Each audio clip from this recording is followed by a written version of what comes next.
കർണാടകയിൽ മഹാരാഷ്ട്രയിൽ നിന്ന് വന്നൊരു നേതാവ് ഹർഷിത താക്കൂർ എന്നാണ് വാർത്തയിൽ കാണാൻ കഴിഞ്ഞത്. അവർ ചെയ്യുന്നതാണ്. ഈ കാലഘട്ടമൊക്കെ കഴിഞ്ഞു. ഈ കാലഘട്ടത്തിൽ ഇങ്ങനെ നിൽക്കണ്ട. ആ സംഭവം തീർന്നു. ഇതുകൊണ്ട് തന്നെയാണ് പ്രശ്നം. ഇവിടെയാണ് പ്രശ്നം വരുന്നത്. പ്രവർത്തകർക്കൊപ്പം പോകുന്ന ഹർഷിത സമീപത്തുള്ള സയ്യിദ് അൻസാരി ദർഗയ്ക്ക് മുന്നിലെത്തിയപ്പോൾ ചെയ്തതാണ്. എന്താണ് ഉദ്ദേശിച്ചത്? ആ അമ്പും വില്ലും കാണിക്കണത് എന്താണ് ഉദ്ദേശിച്ചത്?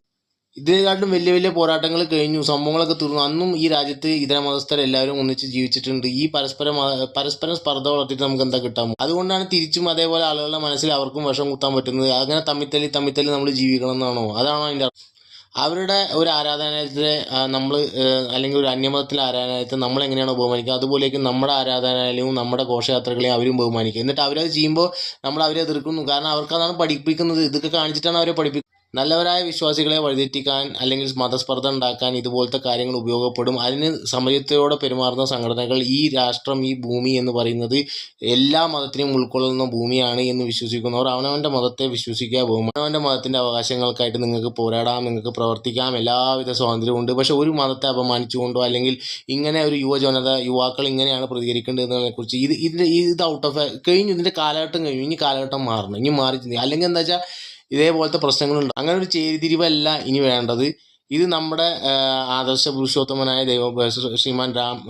ശ്രീരാമ ഭഗവാന് വേണ്ടിയിട്ടാണ് നമ്മളിത് ചെയ്യുന്നതെന്നാണ് നമ്മൾ ഉദ്ദേശിക്കുന്നുണ്ടെങ്കിൽ അദ്ദേഹം ആഗ്രഹിക്കുന്നത് ഇങ്ങനെയാണ്. അദ്ദേഹത്തിൻ്റെ പോരാട്ടങ്ങൾ, അദ്ദേഹത്തിൻ്റെ ആദർശങ്ങൾ, അദ്ദേഹത്തിൻ്റെ രാമരാജ്യം എന്ന് പറയുന്നത് മതസ്പർദ്ധയുള്ള ഒരു രാജ്യമല്ല എന്നുള്ളതൊരു വസ്തുതയാണ്. നമ്മൾ ഈ സമയത്തോടെ പെരുമാറാനുള്ള സമയമാണ്. ഇത് തീർത്തും അപലപനീയമായ ഒരു ശ്രമമാണ്. ഇതുകൊണ്ട് തന്നെ അപ്പുറത്തുനിന്നും ഇതേപോലെ തന്നെ ഇതര മതസ്ഥിൽ സ്പർദ്ധ ഉണ്ടാക്കാൻ വേണ്ടി ഇതൊക്കെ ഉപയോഗിക്കുന്നത്. ഈ വെറുപ്പ് ഇനിയെങ്കിലും നമുക്ക് ഇതൊന്നും ആവശ്യമില്ല. ഇതിൻ്റെ ഒന്നും ആവശ്യമില്ല. ഇത് തീരേണ്ട കാലം കഴിഞ്ഞു. ഇനി ഇത് പറഞ്ഞുകൊണ്ടിരുന്നിട്ട് ഒരു കാര്യമില്ല. ലോകം മുന്നോട്ട് പോവുകയാണ്.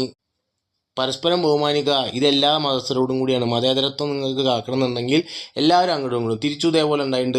തമിഴ്നാട്ടിൽ കോലങ്ങൾ അലങ്കോലപ്പെടുത്തിയിട്ടുണ്ട്, ചെരുപ്പേർ ഉണ്ടായിട്ടുണ്ട്, രാമനവരുടെ ഘോഷയാത്രയ്ക്ക് കല്ലേറ്, ഇതൊക്കെ ഉണ്ടായിട്ടുണ്ട്. ഇതൊക്കെ കാലം കടന്നു പോകും. ഇനി അങ്ങോട്ട് ഇങ്ങനത്തെ കാര്യങ്ങൾ നമ്മൾ ചെയ്യാതിരിക്കുക എന്നുള്ളതാണ് നമ്മളെ പൗരൻ എന്ന രീതിയിൽ, ഒരു യഥാർത്ഥ രാഷ്ട്രവാദി എന്ന നിലയിൽ നമ്മൾ ചെയ്യേണ്ടതെന്ന് പറഞ്ഞുകൊണ്ട് നിർത്തുന്നു. നന്ദി.